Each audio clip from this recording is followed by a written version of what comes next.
आज मैं आप सभी लोगों को एक सच बात बताता हूँ। देखिए, काफी बार हमें ऐसा लगता है कि हमारे घर में अचानक से कोई ना कोई परेशानी, कोई ना कोई संकट जो है ना, वो बना हुआ रहता है। जैसे किसी की नौकरी नहीं लग रही है, किसी के कार्यों में अनावश्यक ही रुकावटें पैदा हो रही हो, या फिर आपके घर में बेवजह ही बिना किसी बात के लड़ाई झगड़ा हो जाता हो, या फिर पति जो आपके हैं या फिर बच्चे जो आपके हैं काम की वजह से काफी ज्यादा परेशान रहते हैं। अनावश्यक ही घर में कोई भी बीमार पड़ जाता है, जिनमें अनावश्यक धन और खर्च यूं ही समाप्त होने लग जाता है। कोई ना कोई छोटा या मोटा संकट आपके घर में हमेशा बना हुआ रहता है। गुरुदेव ने कहा, मंगलवार की रात 8:12 के बाद में जो भी भक्त अपने घर में ये पंचमुखी हनुमान दीपक जला देता है, महाराज उस घर की सारी परेशानियां खत्म हो जाती है।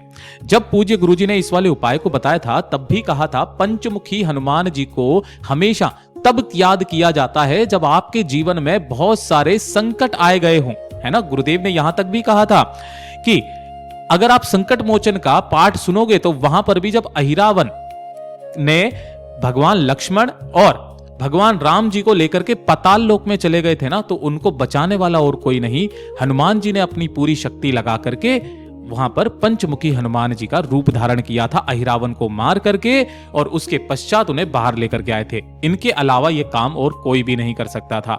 उस समय पर अहिरावण को मारने का केवल एक ही तरीका था कि अहिरावण ने 5 अलग अलग दिशाओं में 5 दीपक जला करके रखे थे।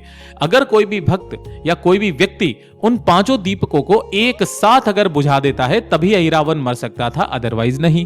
तब हनुमान जी ने पंचमुखी हनुमान जी का रूप धारण किया और 5 दिशाओं में बराबर फूंक मार करके उन दीपकों को बुझा करके उस अहिरावण का वध करके राम और लक्ष्मण जी को बचाया था।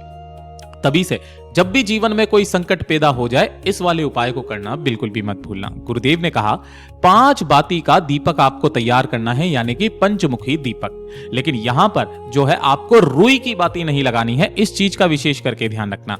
यहां पर जो बाती लगती है वो लगती है लाल कलावे की, मोली, लच्छा, कलावा जो भी आप बोलते हो, इसकी बाती बनानी है आपको। लंबी लंबी आपको 5 बातियां बना लेनी है और उन 5 ही बातियों को इसी तरीके से दीपक के अंदर आपको लगा देना है। देखिए, वैसे तो हमेशा हनुमान जी का जो दीपक है सरसों के तेल में या चमेली के तेल में जलता है, लेकिन गुरुदेव ने कहा इस दीपक को आपको घी के अंदर लगाना है। कोशिश करना गाय का घी मिल जाए तो बहुत अच्छी बात है।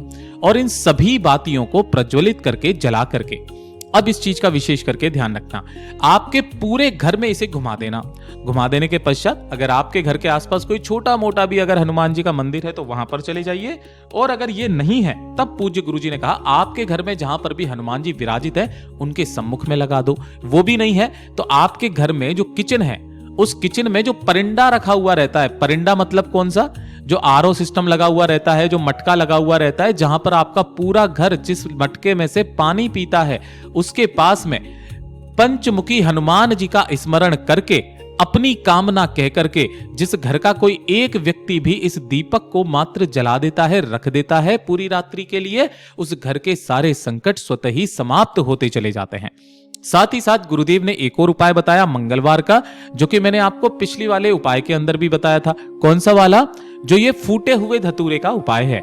जब आपके कार्यों में बाधाएं उत्पन्न होने लगे, एक के बाद एक समस्या आने लगे, ठीक है, शादी ब्याह के कार्य आपके अटकने लगे या फिर आपके कार्यों में देरी होने लगे, तो इस फूटे हुए धतूरे का उपाय, यानी कि धतूरे के अंदर के बीजों का उपाय, इसे करना बिल्कुल भी मत भूलना। गुरुदेव ने केवल ये अंदर के बीजों के फल को और 1 लोटे शुद्ध जल को ले जाने के लिए कहा शिवलिंग के पास में।